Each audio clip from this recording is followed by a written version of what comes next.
Langsung, Pak. Silakan. Assalamualaikum warahmatullahi wabarakatuh.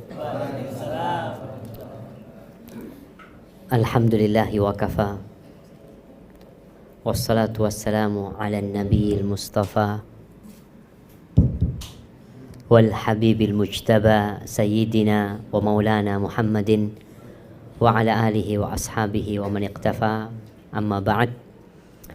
Jamaah rahimakumullah. Kita ini semua memiliki cita-cita. Bapak-bapak, ibu-ibu, mungkin sebagian cita-citanya tidak tercapai. Akhirnya sebagian orang tua memindahkan cita-citanya kepada anaknya. Ada yang salah bercita-cita. Bahkan sebagian orang tua mengatakan, cukup saya Pak Ustadz yang tidak bisa baca Al-Quran. Cukup saya yang tidak faham agama. Sehingga banyak orang tua yang ingin anak-anaknya melanjutkan perjuangan orang tuanya. Enggak, itu udah mati tadi. Masya Allah. Namun ketika berbincang tentang cita-cita, di bulan Ramadan ini semua punya cita-cita, semua punya program, punya target, ada yang ingin dituju. Sebagian cita-citanya selesai Ramadan ingin dapat Lailatul Qadar. Sebagian telah meletakkan sebuah program, insyaallah tiap 10 hari Ramadan ana menghatamkan Al-Quranul Karim. Ada yang cita-citanya terlalu remeh. Bukan terlalu remeh ya. Mungkin itu yang bisa dia capai. Dia mengatakan, ana mungkin ingin ya Ramadan itu hatam Al-Baqarah. Yang lainnya sampai minal jinnati wan nas, ini Al-Baqarah nggak sampai-sampai. Selesai Idul Fitri Al-Baqarah belum selesai juga. Karena cita-citanya terlalu kecil. Seorang muslim itu harus memiliki cita-cita yang agung. Jangan pernah puas sebelum sampai kepada bintang. Diceritakan salah seorang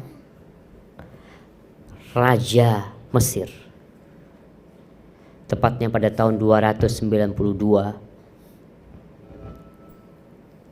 Hijriah, antara 292 sampai 357.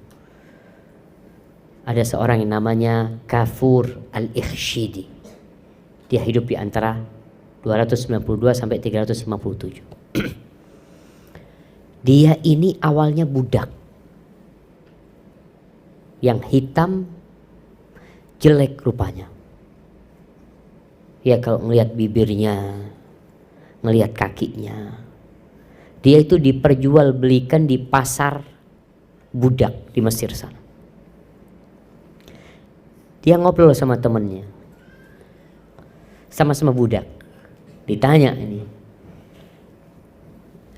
apa kira-kira cita-citamu? Angan-anganmu itu ingin menjadi apa? Kata temennya, Kafur mengatakan, atamanna an uba litobakh.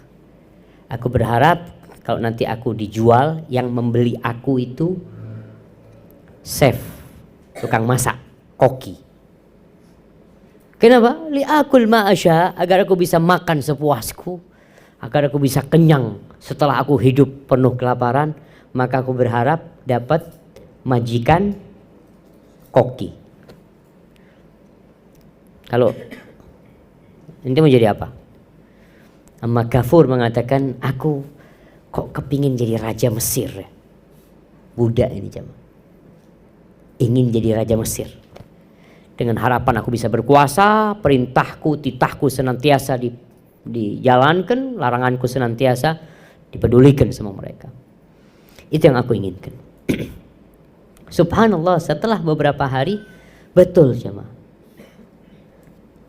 temennya itu dibeli oleh koki. Akhirnya kerjanya Ya sudah makan, namanya orang di dapur ya. Goreng dikit, potong kambing, potong ayam, beberapa digoreng, beberapa dimakan. Sedangkan kafur, dia dibeli oleh seorang penulis, seorang yang alim. Di situ dia mulai diajarin nulis, diajarin baca oleh majikannya. Sampai suatu saat dia itu dilihat kepandaiannya diambil oleh raja Mesir.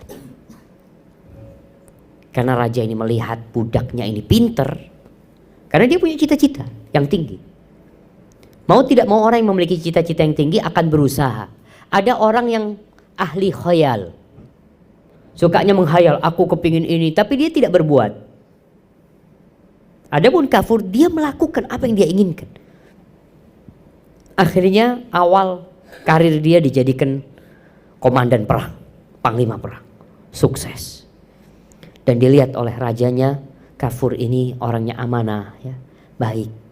Sampai akhirnya dijadikan penerus raja ketika dia mati. Apa yang dia cita-citakan dia dapat. Diceritakan bahwa suatu hari kafur ini lewat di tempat sohibnya, tempat masak sohibnya. Dengan berkeringat dia motong-motong masak ya. Dia cerita kemudian sama teman-temannya. Aku dulu sama dia dijual di pasar perbudakan. Dia cita-citanya ingin dijual ke tukang masak. Dan dia dapatkan apa yang dia cita-citakan. Sedangkan aku waktu itu cerita, aku ingin menjadi penguasa Mesir. Dan Allah berikan. Ini pertanda adik-adik harus punya cita-cita yang tinggi sekali. Jangan pernah puas kecuali sampai meraih bintang di langit sana. Dan juga bapak-bapaknya.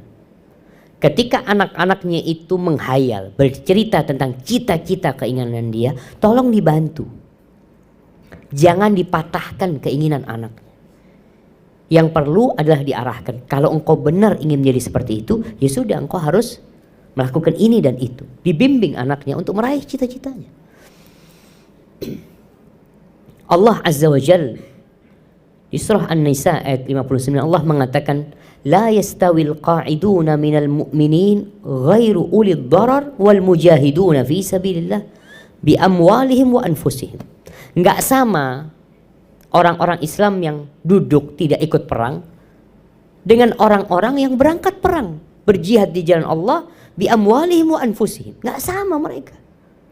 Ini duduk, ini pergi. Ini mengorbankan hartanya, bahkan mempertaruhkan jiwanya. Masa sama? Ya enggak sama. Faddalallahu al-mujahidina bi amwalihim wa anfusihim 'alal qa'idina darajah. Allah memuliakan para mujahidin di atas orang-orang yang tidak ikut berperang. Jadi perang itu jamaah dalam Islam ada yang sifatnya wajib, ada yang sifatnya sunnah. Yang sifatnya sunnah boleh tidak berangkat. Artinya pilihan, yang mau ikut perang fadhal, yang nggak mau silahkan.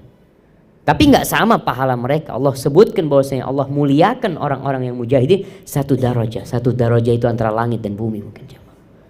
Nggak main-main derajat yang Allah berikan kepada mereka. Wa kullan wa'adallahul husna. Dan semuanya Allah janjikan kebaikan. Selama mereka orang-orang beriman, maka Allah janjikan kebaikan. Wa faddalallahu mujahidina 'alal qa'idina ajran 'azima. Lalu Allah ulangi bahwasanya Allah memuliakan para mujahidin di atas orang-orang yang tidak ikut berjihad itu dengan pahala yang besar sekali. Ketika Allah menyebutkan hal ini kepada para sahabat Nabi untuk memotivasi mereka.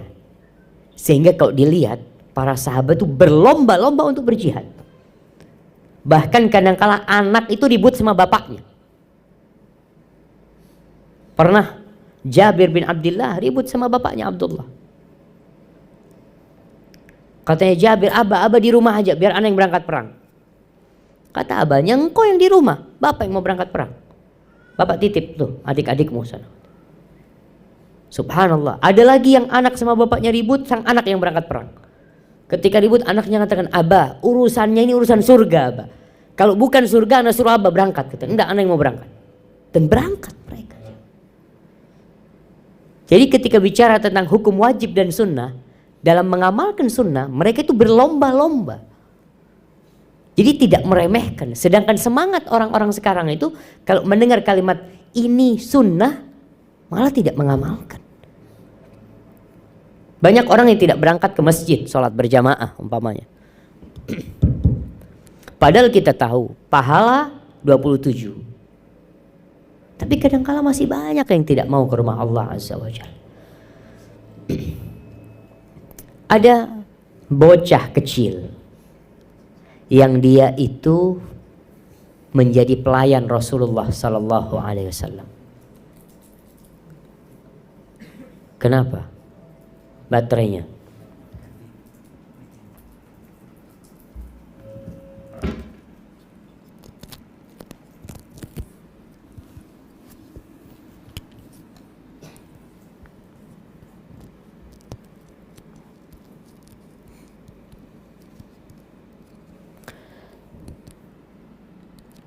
Malah gak hidup.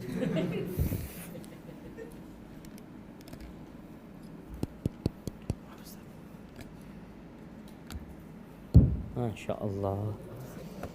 Nah, yang namanya Abu Firas Rabi'ah bin Ka'ab al-Aslami, dia termasuk sahabat yang gak punya rumah. Kalau dari sisi ekonomi, ya sangat miskin. Karena tinggalnya di masjid. Kira-kira kalau adik-adik, nah mana mau tanya nih?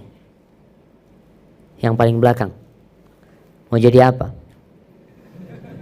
Siapa namanya? Noval Yazid. Noval mau jadi apa Noval?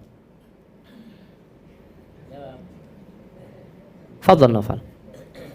Kepingin apa dalam dunia ini? Pengen jadi presiden? Nah, silahkan. Cita-cita itu nggak perlu musyawarah sama temennya.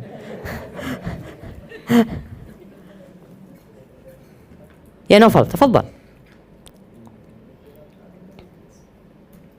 Kepingin apa? Kepingin punya HP yang bagus. Nah, kepingin jadi ustadz. Terus habis jadi ustadz dapat apa? Nah, Rabi'ah bin Ka'ab al-Aslami miskin. Biasanya orang miskin itu cita-citanya ingin mendapatkan kehidupan yang lebih baik lah. Paling nggak selama ini hidup susah. Kayak tadi budak itu kepinginnya apa? Itu yang penguasa Mesir, yang satunya inginnya makan lah pokoknya. Bareng sama tukang masak dia jadi suka makan di sana. Rabi'ah menceritakan, kuntu abitu ma'a Rasulillah sallallahu alaihi wasallam. Suatu hari aku bermalam bersama Nabi Muhammad SAW. Fa'atihi biwadu'ihi wa hajatihi. Malam itu Nabi bangun alaihi salatu wassalam. Beliau mau salat malam, beliau mau berwudu dan buang hajat. Maka aku bawakan airnya, keperluan Nabi Muhammad SAW.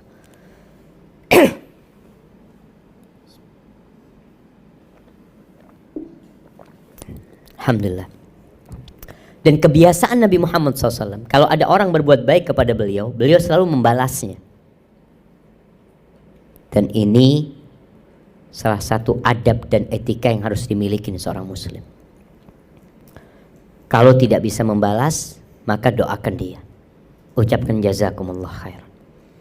Nabi mengatakan kepada Rabi'ah, salni, sallallahu alaihi wasallam. Rabi'ah, engkau minta sama aku.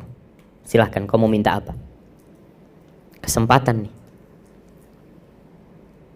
Apalagi permintaannya, silahkan minta, akan dikabulkan yang kau inginkan.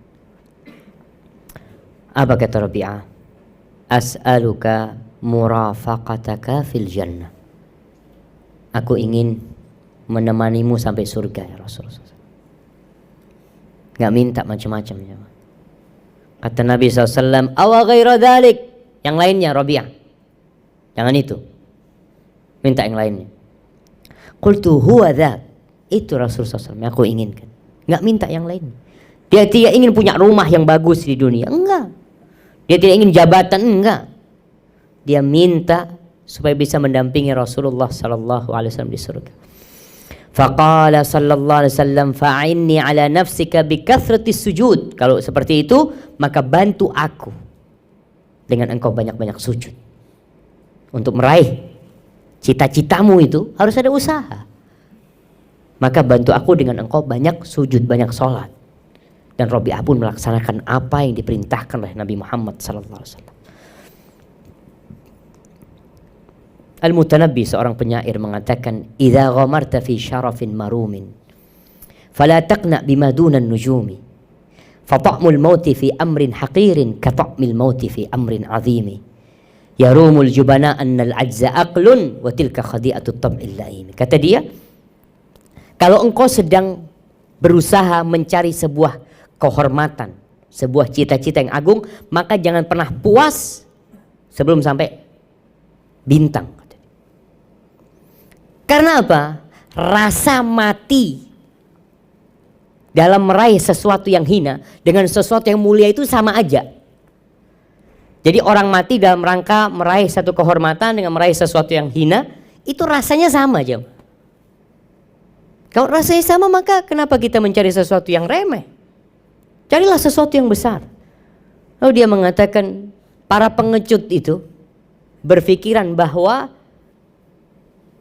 ketakutan dia, tidak berangkatnya dia berjihad, itu adalah akal cerdik dia. Padahal itu tipuan karakter yang hina yang ada pada diri manusia. Jadi ketika bicara mati, sama aja. Mati di medan perang sama mati di rumah rasanya sama. Maka pilihlah untuk meninggal di jalan Allah Azza wa Jalla.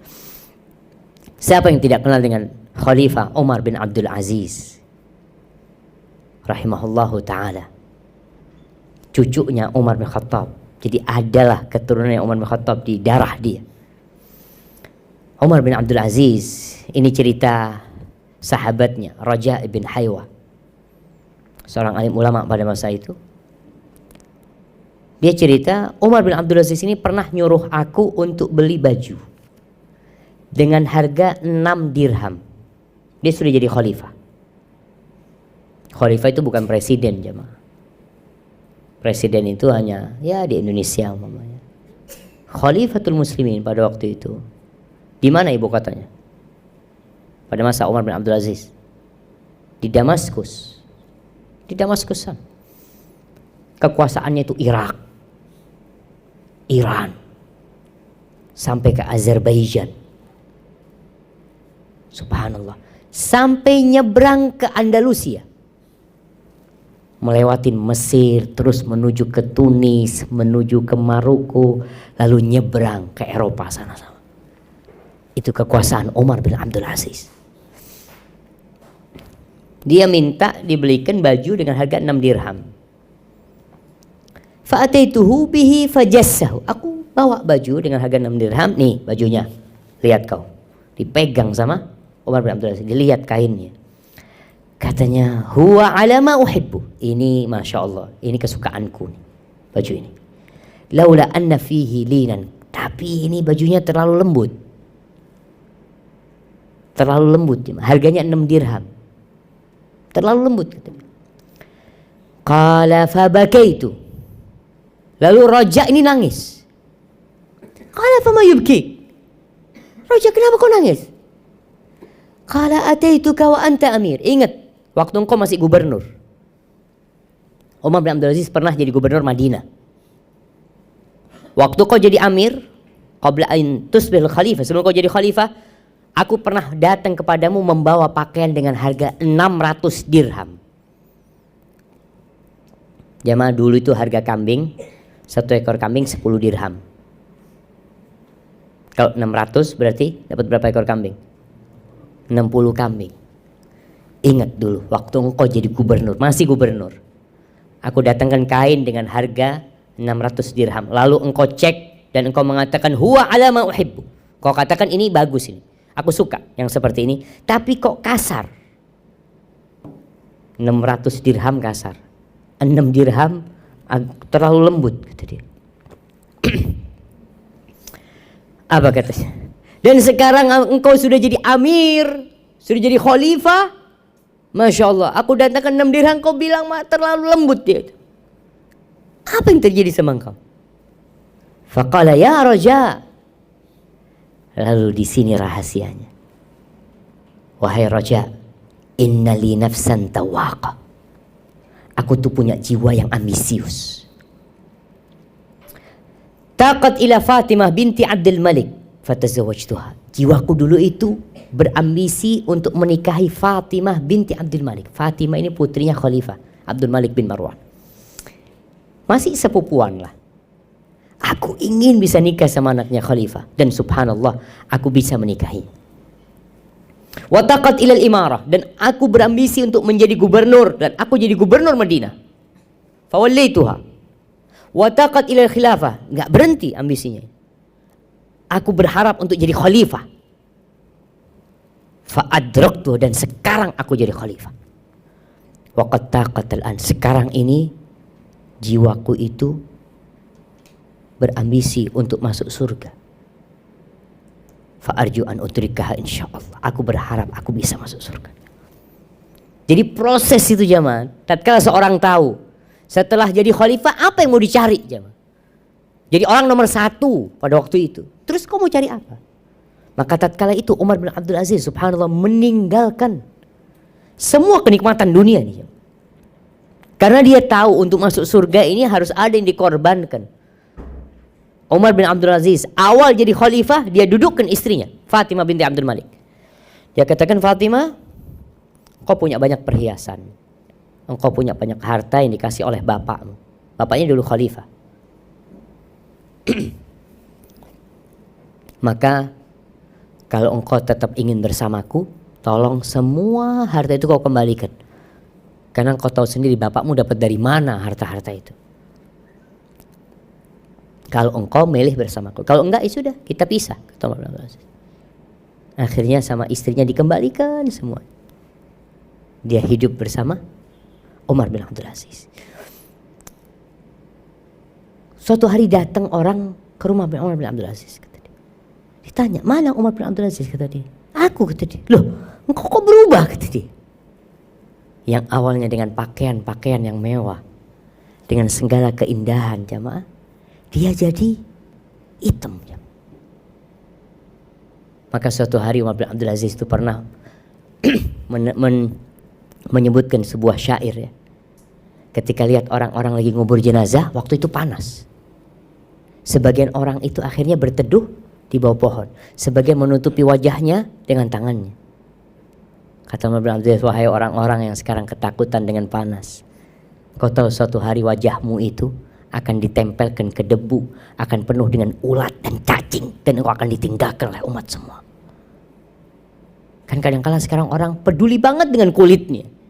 Gimana ibu-ibu apalagi? Gimana kulitnya jadi indah, jadi bagus. Dia lupa bahwa suatu saat nanti kulitnya itu, wajahnya itu akan berlobang. Akan ada belatung yang keluar masuk dari pipinya. Akan ada belatung yang memakan lidahnya dan bibirnya. Bahkan matanya pun seperti itu. Maka kenapa kita peduli dengan sesuatu yang bakal kita tinggalkan, kita lupa dengan sesuatu yang abadi. Berambisilah untuk meraih surga Allah Azza wa Jalla. Nuruddin Az-Zinki, dia raja di Syam sana dan Mesir juga. Ketika itu Palestina di bawah kekuasaan kaum Salibis, orang-orang Salibi. 19 tahun kira-kira sebelum ditaklukkannya Palestina, diraih kembali oleh Salahuddin Al-Ayyubi, Nuruddin Az-Zinki itu bikin mimbar. Dia bikin mimbar di Aleppo. Mimbar yang dibikin Nuruddin ini mimbar yang sangat indah sekali, nggak ada pakunya. Itu dari kayu yang indah saja dibikin di Aleppo, di Halab. Padahal Palestina masih di bawah kekuasaan Salibiyun. Dibikin. Kenapa kok dibikin? Untuk mengobarkan semangat umat Islam. Antum harus pasang ini di Masjidil Aqsa. Dalam perjalanan meninggal Nuruddin Az-Zinki. Mimbar itu masih ada di Aleppo. Palestina masih di bawah kekuasaan orang-orang Salibiyun. Akhirnya Salahuddin Al-Ayyubi yang bisa menaklukkan Palestina kembali, kemudian membawa mimbar itu dan diletakkan di Masjidil Aqsa. Jadi kalau antum tahu, mimbar itu sudah hilang. Tapi mimbar itu bertahan di Masjidil Aqsa sampai tahun 1965. Bayangkan 800 tahun kira-kira mimbar itu ada di sana. Ketika orang-orang Zionis menguasai Masjid Al-Aqsa kembali, mimbar itu dibakar. Karena mimbar itu mengingatkan kepada kejayaan umat Islam. Mereka berusaha untuk menghilangkan semua sisa-sisa peninggalan Salahuddin. Banyak orang mengatakan itu mimbarnya Salahuddin. Nah, yang membawa ke sana adalah Salahuddin Al-Ayyubi, tapi yang membikin raja sebelum Salahuddin, Nuruddin Az-Zinki. Kalau kita lihat bagaimana semangat mereka, tatkala mereka ingin meraih sesuatu, dimulai. Ada targetnya, ini harus dibawa ke Palestina. Maka kembali kepada kita di bulan Ramadan ini. Apa target kita? Setiap malam ada orang-orang yang divonis bebas dari api neraka. Tiap malam. Kata Rasul sallallahu alaihi wasallam, "Walillah utaqa minan nar. Wa dzalika fi kulli lailah." Ada orang-orang yang divonis bebas dari api neraka itu tiap malam ada. Enggak tahu kita masuk apa enggak, jemaah. Tapi berusaha dalam hati kecil kita berambisi bagaimana kita termasuk ini vonis bebas dari api neraka. Itu jadi target kita, jadi cita-cita kita yang tentunya memerlukan perjuangan. Baik, sekarang malam 16. Malam 17. Masya Allah, jemaah. Betul, malam 17. Iya. Subhanallah, besok tanggal 17 Ramadan. 3 hari lagi kita masuk ke 10 hari terakhir. Di situ ada satu malam yang lebih baik dari 1000 bulan. Kebanyakan orang 10 hari terakhir itu mikirin apa? Mudik. Mudik, lebaran, liburan, pokoknya persiapan untuk itu. Nih kita bagaimana? Nggak apa-apa. Yang mau mudik, yang mau lebaran nantinya. Kemudian jangan lupa ada sesuatu yang kita pinta dari Allah, yaitu Lailatul Qadar. Bagaimana Rasulullah sallallahu alaihi wasallam meraih Lailatul Qadar? Tiduran? Tidak. Semangat beliau. Lebih daripada sebelum. Bahkan sarungnya dikencengin. Ana terus terang, ana tadi masuk ngelihat makanan, Masya Allah. Ana jadi kepingin makan, jemaah. Insya Allah habis gini makan. Nggak ada tanya jawab, jemaah. Nah, artinya ketika masuk 10 hari terakhir sudah makanan mulai dikurangin ya. Kalaupun makanan mau ditambah itu makanan yang membuat kita berenergi untuk beribadah. Malam hari mau ibadah, ana harus bikin kopi gak apa-apa. Supaya gak tidur. Sebagian teman-teman iktikaf itu hanya pindah tidur. Masjid, Masya Allah, bawa kasur, bawa semua. Bismillahirrahmanirrahim, amutu ahya, bangun sahur. Jadi maka tolong dipersiapkan untuk meraih Lailatul Qadar. Dan yang terakhir, ingat sama Abu Bakar Siddiq. Masih ada 2 contoh sebenarnya, jemaah. Bagaimana semangat yang tinggi. Abu Bakar Siddiq ketika dia jadi khalifah, itu sebagian umat Islam murtad. Abu Bakar berambisi untuk memerangi mereka. La uqatilanna man farraqa baina salati waz zakah. Aku akan memerangi siapa yang membedakan antara salat dan zakat. Sebagian murtad, sebagian enggak mau bayar zakat. Abu Bakar mau memerangi. Dikatakan oleh Umar bin Khattab, Abu Bakar, kau mau memerangi sama siapa? Pasukan berangkat ke Romawi. Kata Abu Bakar, kalau enggak ada yang mau memerangi, aku akan perangi dengan diriku sendiri.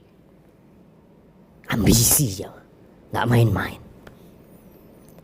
Terus salah satu khalifah yang selamat tidak dibunuh oleh Khalifah Abbasiyah, oleh Khilafah Abbasiyah, Abdurrahman, yang dikenal dengan Abdurrahman Ad-Dakhil, yang dia menyusup ke Andalusia. Dia itu menyusup dalam kondisi sakit, dia meninggalkan Damaskus, terus berjalan sampai ke Maroko. Di Maroko sana, penduduk Maroko mengatakan, engkau tinggal di sini, kita akan selamatkan engkau di sini, kita akan jagain engkau. Karena aku punya ambisi yang lebih tinggi dari itu. Enggak, aku akan nyebrang. berangkat ke Andalusia. Sampai Andalusia dia itu dikasih hadiah budak perempuan yang cantik sekali. Khalifah mau dikasih budak perempuan yang cantik. Kata dia, perempuan ini sangat menggoda. Tapi kalau aku menyibukkan diri dengan perempuan ini, cita-citaku tidak akan tercapai. Kalau aku meraih cita-citaku, perempuan ini tidak akan terurusi sama aku. Kalau gitu bukan waktunya sekarang. Waktunya berjuang. Ditinggalkan tuh perempuan. Akhirnya dia menjadi khalifah Umayyah yang ada di Andalusia. Padahal semua negeri-negeri Islam sudah dibawa kekuasaan khilafah Abbasiyah. Tapi Andalusia dibawa kekuasaan Abdurrahman Az-Zahir. Dia sendirian masuk ke Andalusia. Allahu Akbar. Maka tumbuhkan semangat yang tinggi, cita-cita yang tinggi. Jangan pernah putus asa. Jangan pernah nggak bisa, nggak ada kata nggak bisa. Innallaha ala kulli syai'in qadir. Kalau aku nggak bisa, aku makhluk yang lemah, tapi aku memiliki Rabb yang maha kuasa atas segala sesuatu. Hadza wallahu a'lam bishawab. Itu yang bisa Anda sampaikan jamaah, karena sudah jam 9. Sebagian sudah merah matanya, sebagian sudah ngantuk. Kayaknya kita cukupkan di sini. Nggak usah tanya jawab. Pembawa acaranya udah merah juga matanya. Hadza wallahu a'lam bishawab wa sallallahu ala nabiyyina Muhammadin wa ala alihi wa sahbihi wasallam. Wassalamualaikum warahmatullahi wabarakatuh.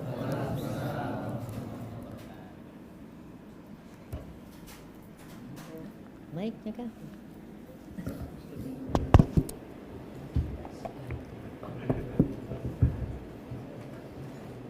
Alhamdulillah, terima kasih semoga apa yang sudah disampaikan oleh Bapak Ustadz dapat kita ambil hikmahnya, dan semoga baik Pak Ustadz juga kita semua selalu diberikan kesehatan sampai akhir bulan Ramadan kita bisa